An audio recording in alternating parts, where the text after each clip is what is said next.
नमस्कार, मी सुरेखा नितीनराव देशमुख, शिवसेनेचे कार्यकर्ता आणि त्यानंतर श्रीविद्या बहुउद्देशीय संस्थेची सचिव.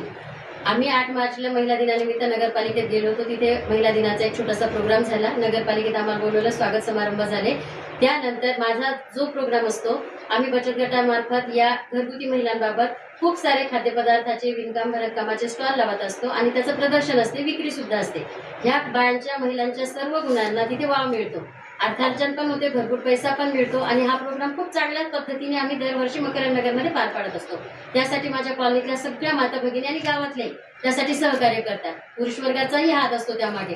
पण ह्या वर्षी माझी अशी इच्छा होती की आपल्या नगरपालिकेमध्ये सर्वात जास्त नगरसेविका महिला आहे. जर आपण हा प्रोग्राम नगरपालिके थ्रू घेतला तर त्या प्रोग्राममध्ये सर्वजण हजर राहतील आणि हा प्रोग्राम स्टेप बाय स्टेप वर जाईल. त्यानंतर आपला जो एक कन्सेप्ट असतो की महिलांना उद्योग मिळावा, कुठल्याही शासकीय अनुदानाची याची वाट न पाहता घरातून उद्योग तयार करायचा. जे प्रोडक्ट आपले बनतील ते आपण बाहेर पाठवायचे. जसे आपले कलेक्टर साहेब आहेत, घुगे साहेब, त्यांनी महिलांसाठी चांगले चांगले प्रोजेक्ट राबवलेले आहेत. पुरणपोळी आपली विदेशात गेली, भरीत सुद्धा गेलं, कुरडई, पापडी, बिपडी हे सुद्धा बाहेर गेले. जर जळगाव खानदेशमधल्या दुसऱ्या महिला जातात तर वरणगाव मधल्या का नाही? तर ही माझ्या डोक्यात कन्सेप्ट होती. म्हणून हा प्रोग्राम जो आहे तर मी आपल्या सुनील भाऊंना सांगितलं की दादा, माझा असा असा विचार आहे, आपण असं असं प्लॅनिंगनी हा प्रोग्राम घेऊन नगरपालिकेचं सहकार्य पण लागेल आणि महिला जमा करायचं काम माझं, स्टॉलसाठी महिला आणणं ही सगळी माझी जिम्मेदारी. त्यामध्ये एक असा विश्वास होता की नगरपालिकेमध्ये 14 महिला आहे, एका वार्डातून 100 महिला आरामात येतील, त्यातल्या 90 महिला तरी खाण्यापिण्यासाठी येतील, 10 महिला स्टॉल लावतील. हा प्रोग्राम एवढा मोठा आणि उत्स्फूर्तपणे पार पाडायचा होता.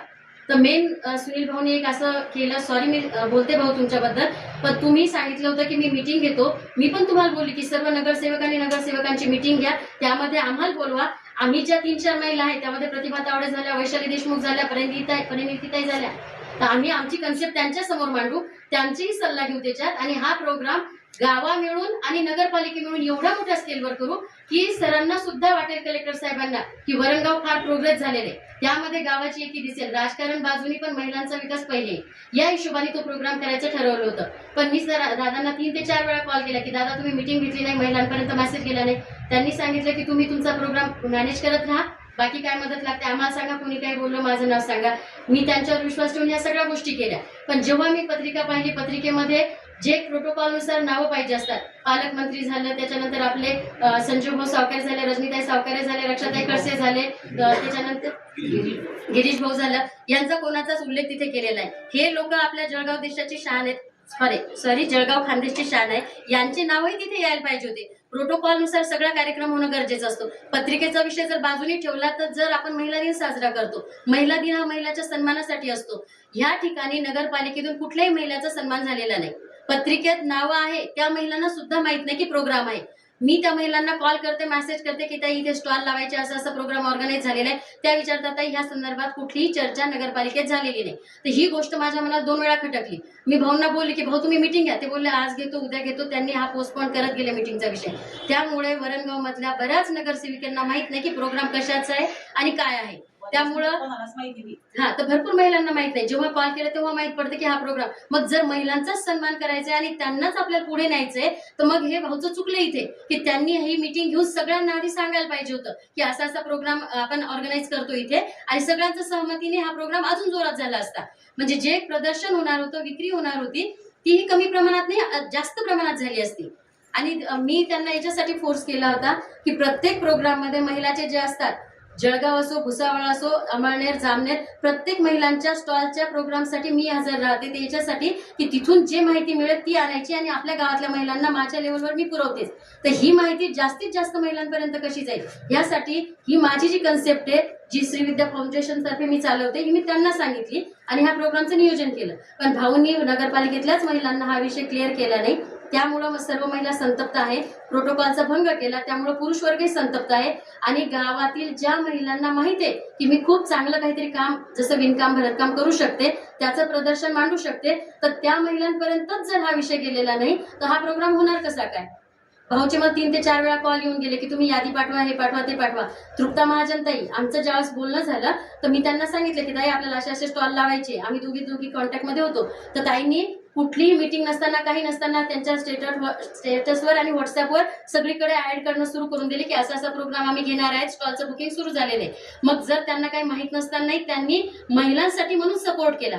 बाकीच्या महिलांनी सपोर्ट केला, पण मग जर नगरपालिकेतूनच हा विषय जर दुसरीकडे जात नाही तर इथेच महिलांचा अपमान होतो असं मला म्हणायचंय. आणि हा जो प्रोग्राम आहे, सगळ्या स्टॉलवाल्यांना माझी विनंती आहे, माझा कॉन्टॅक्ट नंबर सगळ्यांकडे मी दिलेलाच आहे, तर हा प्रोग्राम आपला जसा आहे तसा, फक्त स्थळ आपण चेंज केलं. तिरंगा सर्कल जवळ संध्याकाळी प्रोग्राम आहे, 5 वाजता जो ठरलेला टाइम आहे त्याच टाइमवर, फक्त जागा चेंज केली आहे आपण. आणि स्टॉल सगळे तसेच लागणार आहे. ज्यांनी नंबरवारी स्टॉल बुक केले तसेच राहतील. सर्व महिलांनी आणि पुरुषांनी सुद्धा तिथे खाद्यपदार्थाचा आनंद घ्यायचा.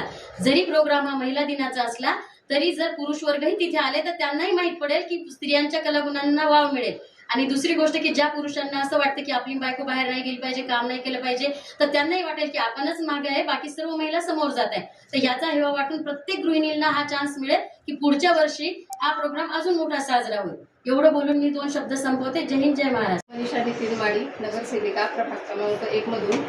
ज्या जनतेने आणि ज्या मायबापांनी मला निवडून दिलेलं आहे आणि आज जो कार्यक्रम नगरपालिकेमध्ये घेण्यात आलेला आहे त्या कार्यक्रमाचा कुठलीही माहिती न देता आम्ही सभागृहामध्ये 14 महिला असताना सुद्धा जो मला न करता जो कार्यक्रम आयोजित करण्यात आलेला आहे त्याची कुठलीही माहिती न देता कार्यक्रम घेण्यात आला. आणि ऐन वेळेवर काल संध्याकाळी 8 वाजता पत्रिका देण्यात आली की ते कुठलेही प्रोटोकॉलनुसार ज्याच्यामध्ये सर्वांचे जे नावं पाहिजे होते, माननीय नामदार संजूभाऊ सावकारे असतील, की रक्षाताई खडसे असतील, की रजनीताई सावकारे असतील, गुलाबराव पाटील असतील, चंदूभाऊ पाटील असतील, अशांचे जे प्रोटोकॉलनुसार त्यांचे पत्रिकेत नावं पाहिजे होते असेही नावं त्याच्यात टाकण्यात आलेले नाही आहे. आणि एकीकडे जो सांगतात की महिला, माझ्या ज्या लाडक्या बहिणी आहे, महिला आहे, त्या माझ्यासाठी प्रत्येक याच्यात उभे राहतात, त्यांना ते डावलण्यात आलेलं आहे. कारण आमच्या न कळत त्यांनी ते सर्व नियोजन तिथे केलेलं आहे.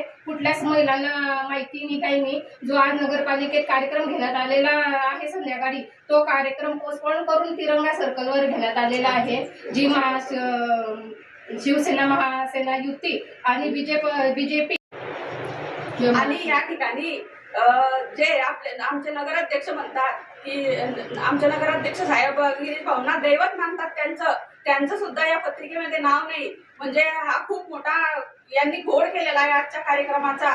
तर आमचा निषेध जरी म्हटलं तरी चालेल या कार्यक्रमाला. त्याच्याकरता आम्ही हा कार्यक्रम बस स्टँडवरती घेतोय. आमची युती आहे, तर आम्ही युतीतर्फे आमचा कार्यक्रम बस स्टँडवरती घेतोय.